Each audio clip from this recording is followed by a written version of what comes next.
मैं इसको एडजस्ट करूंगा, मैं खराब नहीं करूंगा, आप चिंता मत करिए।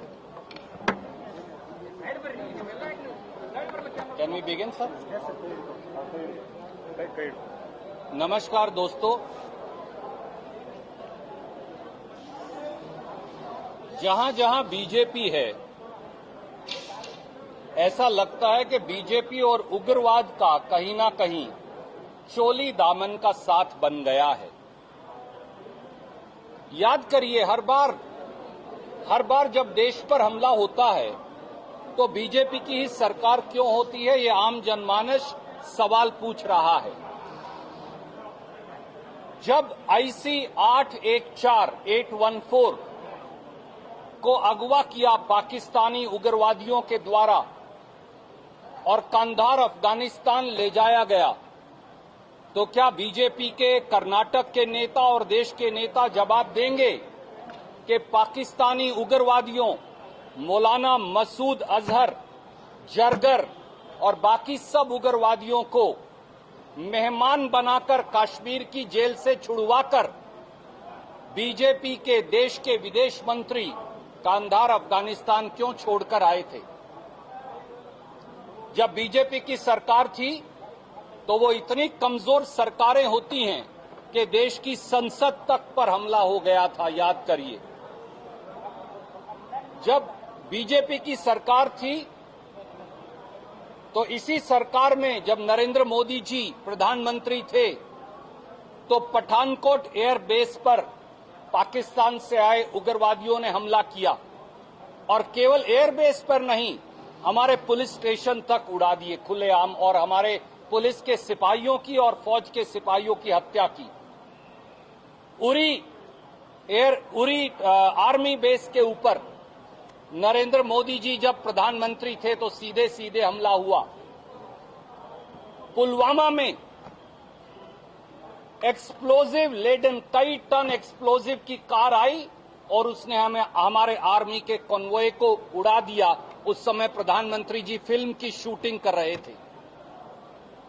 नगरोटा आर्मी बेस पर, जो जम्मू कश्मीर के बिल्कुल सेंटर में है, एंट्री पॉइंट पर है, उग्रवादी आए और उन्होंने हमारे आर्मी बेस पर हमला किया। अमरनाथ यात्रा और रियासी के अंदर इसी प्रकार से हमला हुआ और हमारे निहत्थे अमरनाथ यात्रियों की बीजेपी की सरकार, मोदी सरकार में हत्या की गई। और अब फिर पुलवामा और रियासी और अमरनाथ के बाद पहलगांव में हमला हुआ, जहां कर्नाटक के 3 हमारे निहत्थे साथियों सहित इस देश के 26 लोग जो हैं वो उग्रवादियों द्वारा मार दिए गए। ये क्या कारण है मोदी जी कि जहां जब बीजेपी की सरकारें होती हैं तो उग्रवादी हमला करते हैं और सरकार सोई पड़ी रहती है? बीजेपी का पाक प्रेम, बीजेपी का पाकिस्तान प्रेम कर्नाटक के लीडरों को दोबारा याद करने की जरूरत है।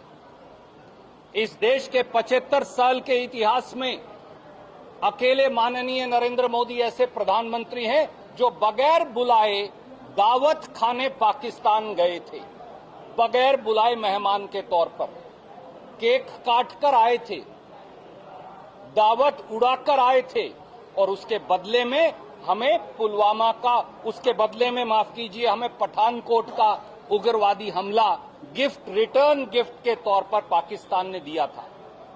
75 साल में बीजेपी अकेली ऐसी पार्टी है जिन्होंने पाकिस्तान की कुख्यात बदनाम ISI को हिंदुस्तान बुलाया था। अमित शाह जी तब भी गृह मंत्री थे, मोदी जी तब भी प्रधानमंत्री थे, पठानकोट एयरबेस की जांच के लिए।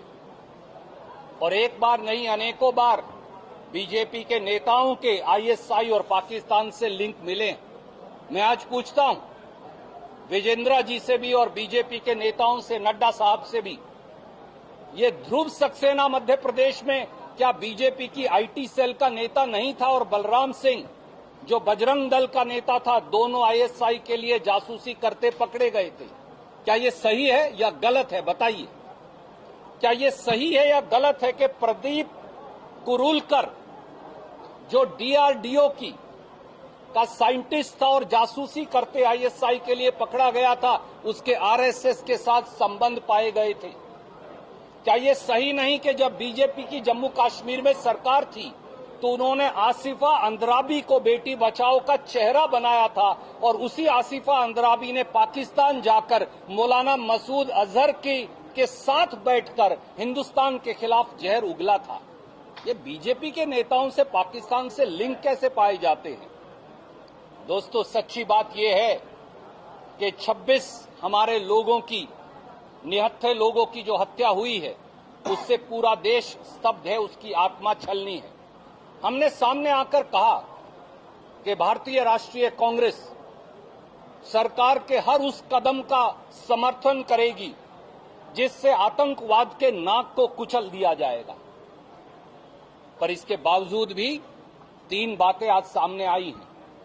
पहली बात, ऑल पार्टी मीटिंग को श्रीमान अमित शाह जी ने ये कहा कि जो बैसरन ग्राउंड्स हैं, बैसरन मेडो जिसे कहते हैं पहलगांव के ऊपर, वो जून में खुलनी थी, वो पहले खुल गई, ये सुरक्षा चूक हो गई।